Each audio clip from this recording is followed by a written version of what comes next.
I had 4 children, still in primary school. The holidays were here, and I had $30 until the next payday, and it's either food or fun. The food won out, naturally, but I've got pretty good kids. They never complained about it, and it was just one day coming back from the supermarket, I thought, well, why can't you lay by your fun? And they just steamrolled it from there. When parents have got bills to pay, you've got mortgage, utilities, schooling, food, etc.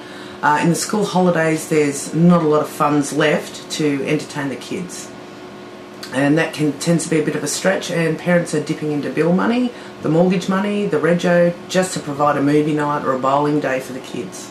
And once you pay the admission, you've got all the other expenses involved in the day. Sometimes it might be parking at the venues, it could be affordability of the lunch, and by the time that parents have saved all of that up, they haven't got money for the kids nagging, I really want an ice cream.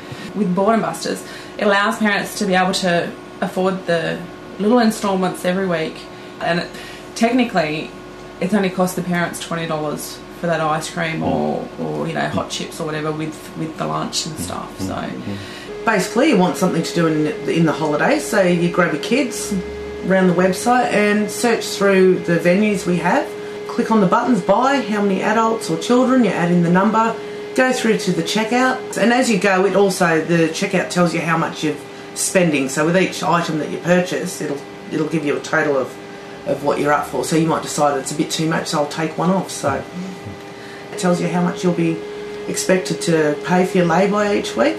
That comes through to my end of the system, and everything's processed through direct debit. And then at the end of your lay-by, you're notified, and then your tickets are delivered via registered post. The discretion is also at the customer as to, once they've received their tickets, as to what day they actually do go to each venue. Firstly, I actually asked a lot of people, did a bit of research on why they don't go places in the holidays, what was their main issue holding them back, and it was financial, as I said before, with bills and so on. Then I did some research with kids, like kids of my friends, and asked them where's their most popular place they'd like to go in the holidays, movies, bowling, things like that. And so we just took one step at a time. Started with venues and so on, and then I had a brief lull there for a while, and the idea actually slept in a briefcase for a couple of years. And then Fiona saw it. Fiona come down one day, and I just happened to show her, and she just said, let's get this party on the road. So my motivation, I could see the attraction. I'd grown up in a family where my parents used lay-by. I could see the need for it. I could understand where Carol was coming from. I knew that there wasn't really anything out there.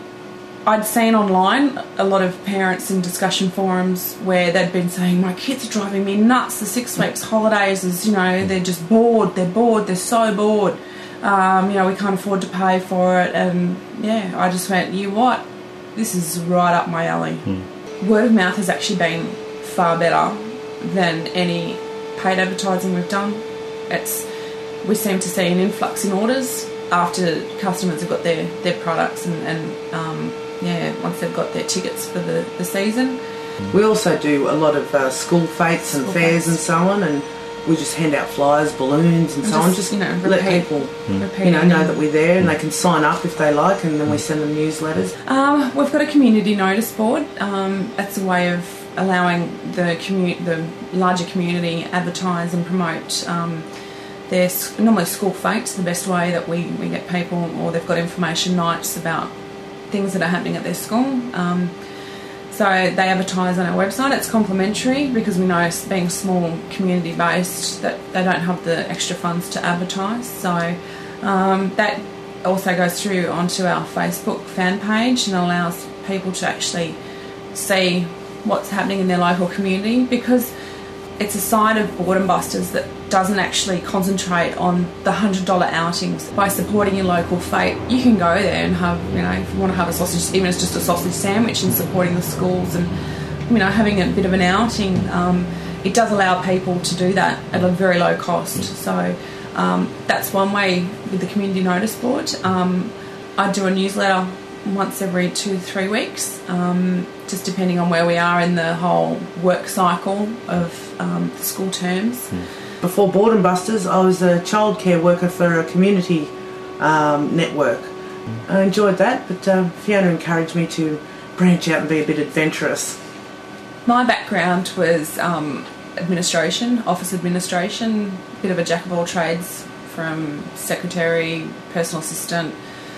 I've also been moderating online on a parent community forum for coming up for 8 years now, and it's been an invaluable side of seeing how the other side of how you can utilise websites and how you can utilise online marketing and community sort of interests as well. It's been good. Mum lay-by'd everything. Our era was different. Our parents used lay-by. There wasn't this whole mentality where you buy now, pay later.